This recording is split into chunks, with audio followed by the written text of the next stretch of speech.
आज बहुजनों की केवारी और लोक नेता गोपीनाथ राव मुंडे साहिब का स्मृति दिवस है और इस अवसर पर बीड जिले की पांगरी में गोपीनाथ गढ़ा में विभिन्न धार्मिक और सामाजिक गतिविधियों का आयोजन किया गया। इस अवसर पर राज्य के पर्यावरण और पशुपालन मंत्री पंकज ताई मुंडे और पूर्व सांसद डॉक्टर प्रीतम ताई मुंडे अपने पूरे परिवार के साथ गोपीनाथ गढ़ा में शामिल हुए और लोक नेता मुंडे साहब की समाधि पर गए और भावपूर्ण ढंग से माथा टेककर अपनी श्रद्धांजलि अर्पित की।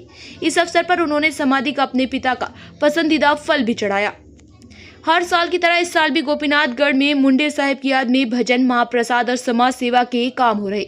आज सुबह से ही किले पर उनके फॉलोअर्स, एक्टिविस्ट और भक्तों की भारी भीड़ देखी जा रही। पूरा इलाका मुंडे साहब की यादों और भक्ति में माहौल से सारोबार है। किले पर हुए भजन प्रोग्राम के दौरान एक अलग ही नजारा देखने को मिला। राज्य मंत्री पंकज ताई मुंडे ने खुद भजन में हिस्सा लिया। उन्होंने साथ में डफली ली और विठ्ठल के जाप और मुंडे साहब की याद में पूरी तरह डूबी नजर आई। आहे त्या ठिकाणी बसून घ्यायचे, बसून घ्या। हो, हे राहिलेले दोन चरण भजन घेऊ। भजन गीता भागवत करी अखंड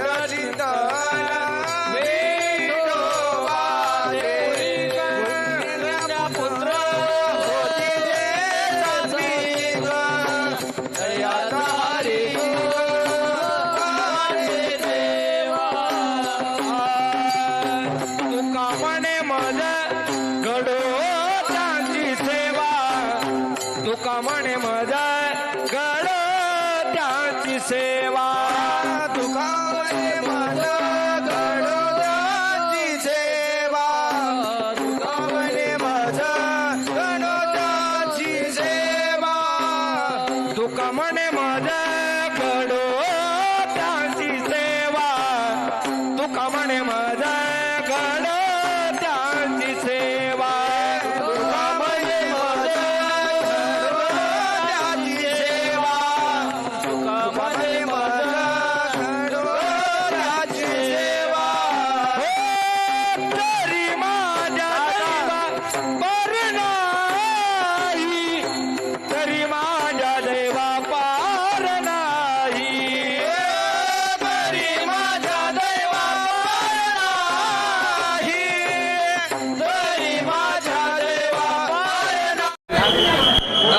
लोकांना आव्हान केलं होतं की प्रत्येकाने आपापल्या घरी, आपापल्या वॉर्डात, आपल्या गावात ही मुंडे साहेबांची पुण्यतिथी त्यांना समर्पित अशा दिवस साजरा करावा। पण बऱ्याच संख्येने लोक आलेले आहेत, कार्यकर्ते आलेले आहेत। बऱ्याच लोकांनी माझं आव्हानाचं पाळून आपापल्या ठिकाणी पुण्यतिथीचा कार्यक्रम घेत आहेत। तर प्रतिसाद आव्हानाला दिल्याबद्दल सगळ्यांचे मी आभार मानते। आज अत्यंत साध्या पद्धतीने मुंडे साहेबांना आम्ही त्यांचं आवडतं सगळं जेवण नैवेद्य दाखवला। मुंडे साहेबांसाठी कीर्तन चालू आहे। अत्यंत साध्या पद्धतीने आजचा दिवस आम्ही करतोय, कारण आज पेट्रोल, डिझेल आणि इंधनाचा जो प्रश्न आहे त्याच्यामुळे मोठ्या प्रमाणात हे आम्ही पुण्यतिथीचा कार्यक्रम नाही करत।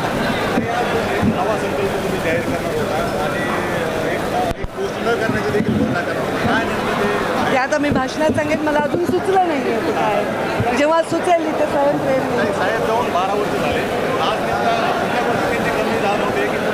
प्रत्येक गोष्टीत कमी जाणवते आम्हाला, प्रत्येक घासाला, प्रत्येक श्वासाला आम्हाला मुंडे साहेबांची कमी जाणवते। त्यांचं काय ते एक महात्म्य होतं की त्यांच्या जाण्यानंतर अजूनही तेवढाच आम्हाला त्यांच्याविषयी पोकळी जाणवते। ती पोकळी दोन शकत सामाजिक तरी वाढली महाराष्ट्रातली समाजामध्ये